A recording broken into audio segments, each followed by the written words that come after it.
Chapter 11. Who Stole the Tarts?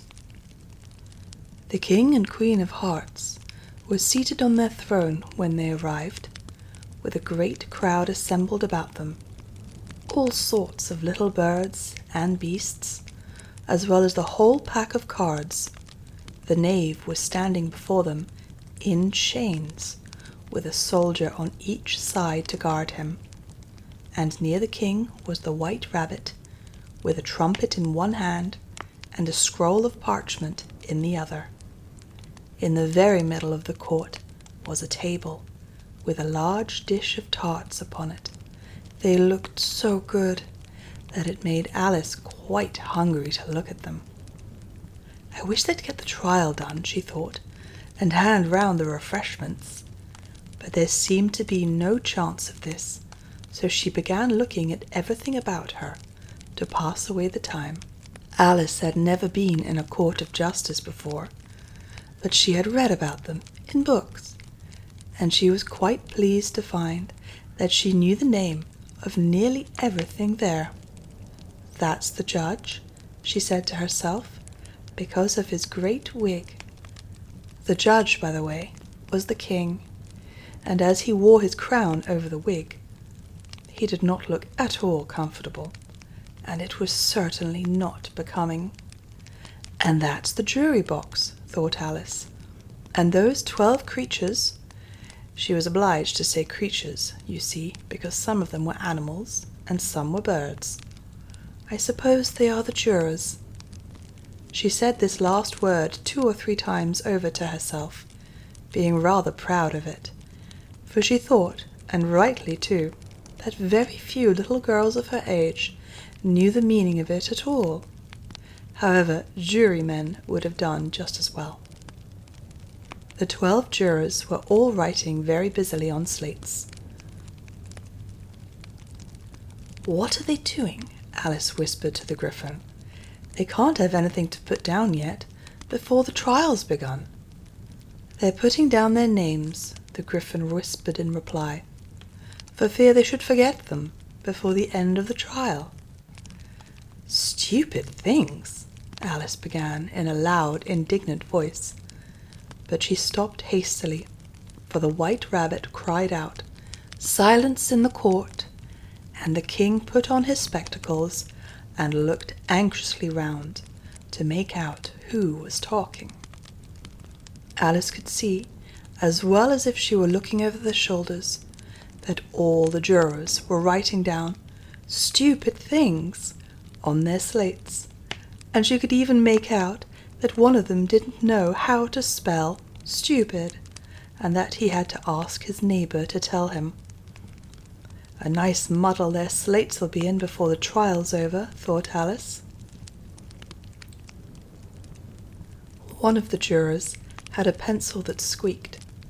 This, of course, Alice could not stand, and she went round the court and got behind him, and very soon found an opportunity of taking it away. She did it so quickly that the poor little juror, it was Bill the lizard, could not make out at all what had become of it. So after hunting all about for it, he was obliged to write with one finger for the rest of the day, and this was of very little use, as it left no mark on the slate. "Harold, read the accusation," said the king. On this the white rabbit blew 3 blasts on the trumpet, and then unrolled the parchment scroll and read as follows. "The Queen of Hearts. She made some tarts, all on a summer day. The Knave of Hearts, he stole those tarts, and took them quite away." "Consider your verdict," the king said to the jury. "Not yet, not yet," the rabbit hastily interrupted. "There's a great deal to come before that." "Call the first witness," said the king, and the white rabbit blew 3 blasts on the trumpet and called out, "First witness." The first witness was the Hatter. He came in with a teacup in one hand and a piece of bread and butter in the other. "I beg pardon, your Majesty," he began, "for bringing these in, but I hadn't quite finished my tea when I was sent for." "You ought to have finished," said the king. "When did you begin?" The Hatter looked at the March Hare, who had followed him into the court, arm in arm with the Dormouse. 14th of March, I think it was," he said. 15th, said the March Hare. 16th, added the Dormouse. "Write that down," the king said to the jury, and the jury eagerly wrote down all 3 dates on their slates, and then added them up, and reduced the answer to shillings and pence. "Take off your hat," the king said to the Hatter. "It isn't mine," said the Hatter. "Stolen!" the king exclaimed, turning to the jury, who instantly made a memorandum of the fact. "I keep them to sell," the Hatter added, as an explanation. "I have none of my own. I am a Hatter." Here the queen put on her spectacles and began staring at the Hatter, who turned pale and fidgeted. "Give your evidence," said the king, "and don't be nervous, or I'll have you executed on the spot." This did not seem to encourage the witness at all. He kept shifting from one foot to the other, looking uneasily at the queen, and in his confusion he bit a large piece out of his teacup instead of the bread and butter. Just at this moment, Alice felt a very curious sensation, which puzzled her a good deal, until she made out what it was. She was beginning to grow larger again, and she thought at first she would get up and leave the court, but on second thoughts she decided to remain where she was as long as there was room for her. "I wish you wouldn't squeeze so," said the Dormouse, who was sitting next to her. "I can hardly breathe." "I can't help it," said Alice very meekly. "I'm growing." "You've no right to grow here," said the Dormouse. "Don't talk nonsense," said Alice more boldly. "You know you're growing too." "Yes, but I grow at a reasonable pace," said the Dormouse, "not in that ridiculous fashion." And he got up very sulkily and crossed over to the other side of the court. All this time the queen had never left off staring at the Hatter, and just as the Dormouse crossed the court, she said to one of the officers of the court, "Bring me the list of the singers in the last concert," on which the wretched Hatter trembled so that he shook both his shoes off. "Give your evidence," the king repeated angrily, "or I'll have you executed, whether you're nervous or not." "I'm a poor man, your Majesty," the Hatter began in a trembling voice, "and I hadn't begun my tea, not above a week or so, and what with the bread and butter getting so thin, and the twinkling of the tea—" "The twinkling of the what?" said the king. "It began with the tea," the Hatter replied. "Of course twinkling begins with a tea," said the king sharply. "Do you take me for a dunce? Go on."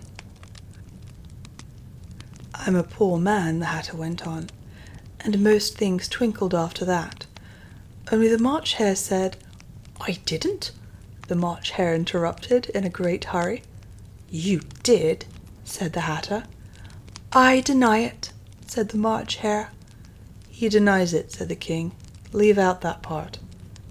"Well, at any rate, the Dormouse said," the Hatter went on, looking anxiously round to see if he would deny it too, but the Dormouse denied nothing, being fast asleep. "After that," continued the Hatter, "I cut some more bread and butter—" "But what did the Dormouse say?" one of the jury asked. "That I can't remember," said the Hatter. "You must remember," remarked the king, "or I'll have you executed." The miserable Hatter dropped his teacup and bread and butter, and went down on one knee. "I'm a poor man, your Majesty," he began, "You're a very poor speaker," said the king. Here one of the guinea pigs cheered, and was immediately suppressed by the officers of the court. As that is rather a hard word, I will just explain to you how it was done. They had a large canvas bag, which tied up at the mouth with strings. Into this they slipped the guinea pig, head first, and then sat upon it. "I'm glad I've seen that done," thought Alice. "I've so often read in the newspapers, at the end of trials, there were some attempts at applause, which was immediately suppressed by the officers of the court, and I never understood what it meant till now." "If that's all you know about it, you may stand down," continued the king. "I can't go no lower," said the Hatter. "I'm on the floor as it is." "Then you may sit down," the king replied. Here the other guinea pig cheered, and was suppressed. "Come, that finished the guinea pigs," thought Alice. "Now we shall get on better." "I'd rather finish my tea," said the Hatter, with an anxious look at the queen, who was reading the list of singers. "You may go," said the king, and the Hatter hurriedly left the court without even waiting to put his shoes on.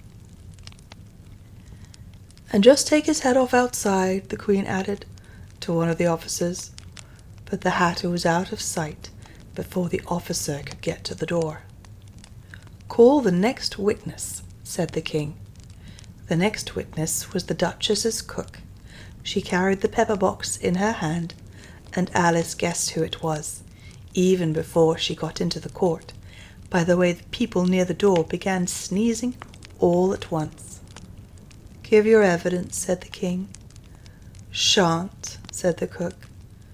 The king looked anxiously at the White Rabbit, who said in a low voice, "Your Majesty must cross-examine this witness." "Well, if I must, I must," the king said with a melancholy air, and after folding his arms and frowning at the cook till his eyes were nearly out of sight, he said in a deep voice, "What are tarts made of?" "Pepper mostly," said the cook. "Treacle," said a sleepy voice behind her. "Collar that dormouse," the queen shrieked out. "Behead that dormouse. Turn that dormouse out of court.